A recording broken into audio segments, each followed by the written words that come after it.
Egaa ashamaa harka funee kabajamtootaa fi daawwattoota hordoftoota keenyaa nageenyi koo kan jaalalaa fi kabajaa bakkaa fi lafa jirtan isiniif haa baay'atu. Anis obboleettiin keessan bakkaa fi lafa jirtutti Waaqayyoo galanna ga'uu nagaa fayyaa godina.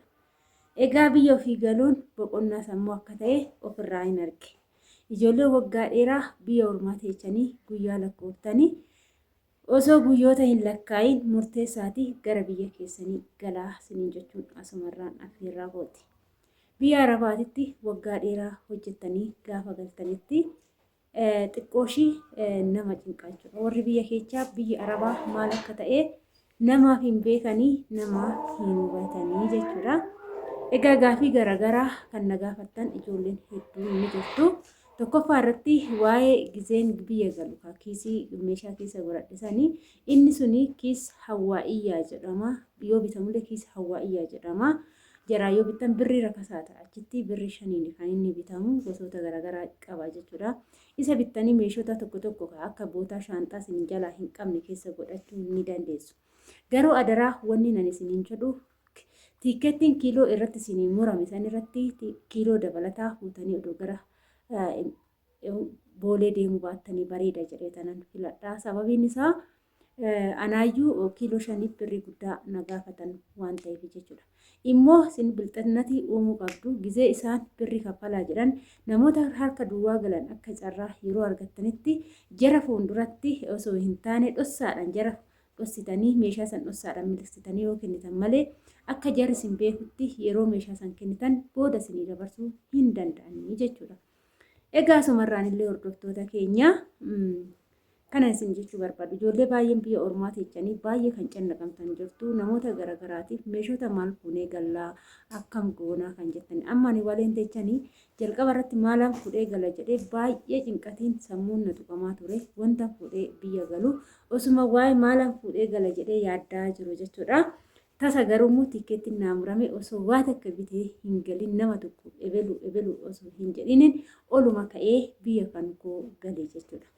Hunda isaaniitu warroota natti dhufanillee walan qixxeesse malee garagara hin goone. Sababiin isaa bakka oluma ka'ee ni kenna. Yoon keessatti ilaalee jedhu achitti maallaqa keenya kaan binnee firfirsinu sanii harkatti biyya keenyatti qabannee galleessuu tajennee taragaaggoofnee wantoota maatii keenyaafis gochuu qabnu wantoota hawaasa keenya namoota beeknu gochuu qabnu erga taragaaggoofneen boodatti yoo raawwanne hunda keenyaaf barbaachisaadha jedhee tanan ani kana yaadu.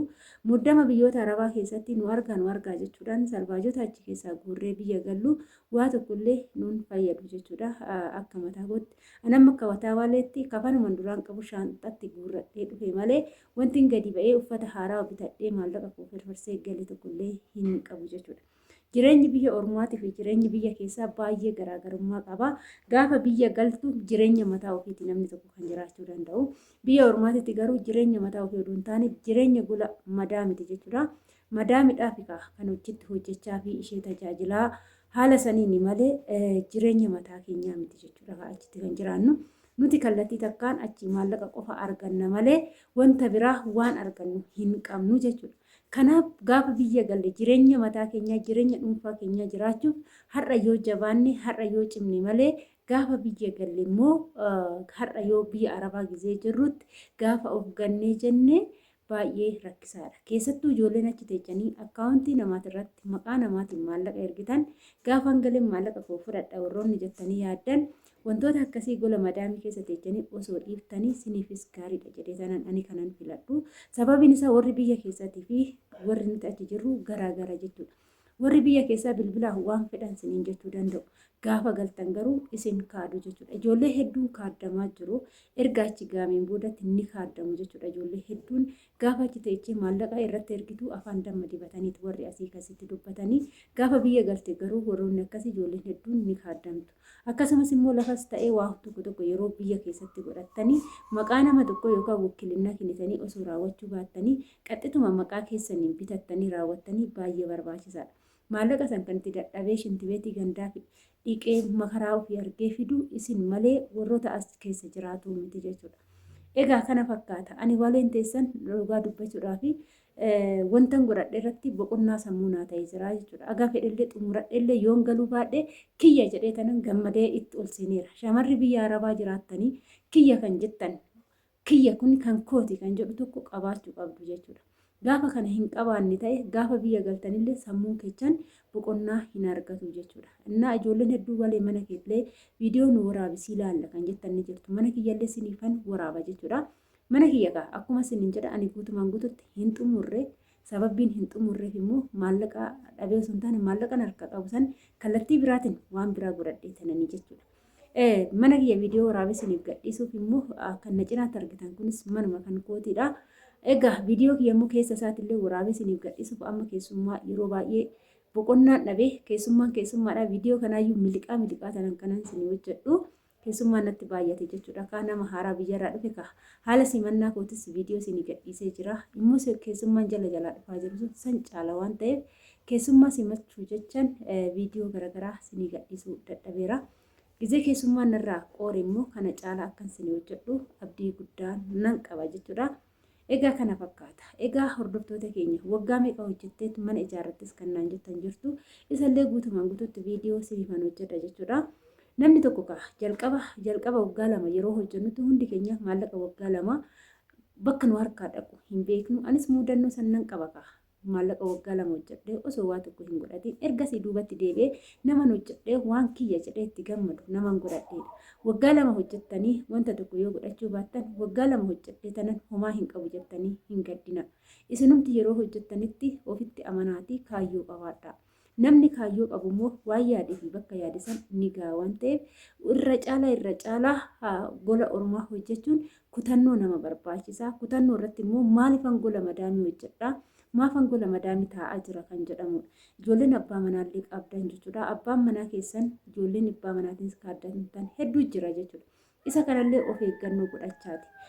Yeroo lafa bittan yeroo mana ijaartan guutumaan guutuutti abbaa manaa hin qaba jettanii maqaa isaatiin qofa mana bittanii lafa bittanii mana ijaartan ijoolleen akkasitti baay'ee kasaaraartu.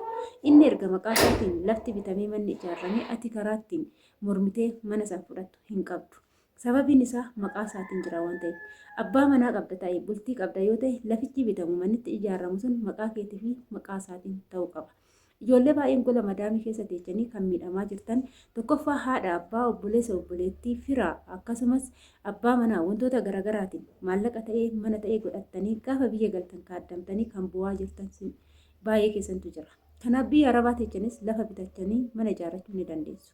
Yoo ta'uu baate immoo maallaqa lafa bitu san erga biraan geechanii of biratti qabatanii boodatti jidduudhaan galtanii maqaa keechanii lafa keechan bitattanii wakiilinnaa kennattanii nama isinii ijaaru deebitanii hojjetachuu ni dandeessu jechuudha. Kanaaf gola ormaa keessa yeroo jirrutti kaayyoo qabaachuu qabna. Maaliif akka achitti hojjennu qabaachuu qabna jechuudha. Kana fakkaata. Viidiyoo garaagaraatiin sinii dhufna akkuma waadaa sinii seenne jechuudha.